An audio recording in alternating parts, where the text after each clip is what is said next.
그래서 민주공화국의 시민이 누구였는지, 그리고 이 민주공화국의 주인이 누구였는지를 밝힌, 정말로 뒤집어 보면 새롭게 우리에게 존엄을 준 시간일 수도 있다. 그렇게 생각해야 우리가 살 수 있다. 저는 그렇게 생각합니다. 헌법 우리 1조 1항에 보면 그렇게 나와 있습니다. 대한민국은 민주공화국이다. 헌법 1조 2항 모든 권력은 국민으로부터 나온다. 저는 그 말을 보면서 그런 생각을 했습니다. 그래서 헌법을 제가 끝까지 뒤로 다 뒤집어 봐도 권력이라는 단어는 헌법 1조 2항에 딱 한 번만 나옵니다. 나머지는 모두 대통령의 권한, 입법부의 권한, 사법부의 권한, 행정부의 권한, 이렇습니다. 그것은 무슨 얘기일까요? 헌법을 만들 때 권력이 누구에게 있는지 논쟁조차 할 수 없도록 오로지 권력이라는 단어를 헌법 1조 2항에 국민이라는 단어와 딱 한 번만 짝지어 놓았습니다. 그래서 이 땅에 권력자는 한 명만 있는 것이 아니고, 그리고 이 땅의 권력자는 두 명만 있는 것이 아니고, 이 땅의 권력자는 바로 5천만이다 하는 선언이 우리 헌법의 정신입니다. 권력자 여러분들을 환영합니다. 멋있다. 그 다음 오늘 저는 마이크를 많이 잡지 않고 여러분들에게 마이크를 드리려고 합니다. 왜냐하면 원래 마이크의 주인은 사회자가 아니고 사람들의 것이기 때문입니다. 왜냐하면 마이크는 혼자 있는 사람을 위해서는 필요가 없습니다. 저 혼자 이야기할 것 같으면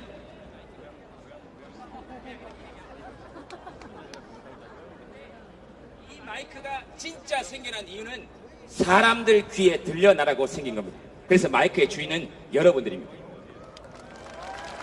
마이크의 주인은. 그래서 여러분들께 마이크를 드리기 전에 제가 궁금한 거 하나만 좀 여쭤보고 싶어서 여러분들에게, 그리고 전문가라고 TV에 나와서 이야기하는 그 사람들에게 하나 물어보고 싶은 것이 있어서 과연 여러분들과 저의 생각이 다른지 하나만 좀 여쭤보고 시작하겠습니다.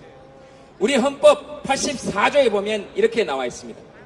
대통령은 내란 또는 외환의 죄를 범한 경우를 제외하고는 형사상의 소출을 받지 아니한다.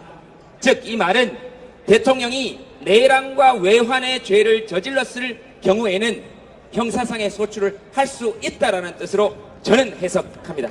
그러면 내란이 무엇이냐 한번 이야기해보고 싶었습니다. 저는 헌법학자도 아니고 법학자도 아니고 TV에 나와서 하루 종일 떠들어대는 정치 전문가들도 아니지만 시민의 한 사람으로서 여러분들께 한번 여쭤보고 싶었습니다. 나라의 근본을 무너뜨리는 것을 내란이라고 합니다. 그리고 나라의 근본을 밖에서 무너뜨리는 것을 외환이라고 합니다. 그럼 나라의 근본을 무엇이라고 생각하십니까? 여기 밑에 내려가 보면 세종대왕이 그렇게 말씀하셨습니다. 국가의 근본은 백성이요, 그 근본을 튼튼하게 하는 것이 국가의 근본을 튼튼하게 하는 것이다. 즉 백성의 마음을 다치게 하는 것, 시민의 마음을 다치게 하는 것이 내란이다. 저는 그렇게 생각합니다. 둘째, 국가의 기본을 흔드는 것. 국가의 기본은 헌법입니다. 헌법을 흔들면 그것은 내란이라고 할 수 있습니다. 자, 한번 살펴봅시다. 우리 헌법 1조 1항 모든 권력은 국민으로부터 나온다. 그런데 모든 권력이 국민으로부터 나오게 하지 않고 최순실 일가에서부터 나오게 했다면 헌법 제1조 1항 위반입니다. 그 다음 헌법 2조 대한민국 국민이 되는 요건은 법률로 정한다.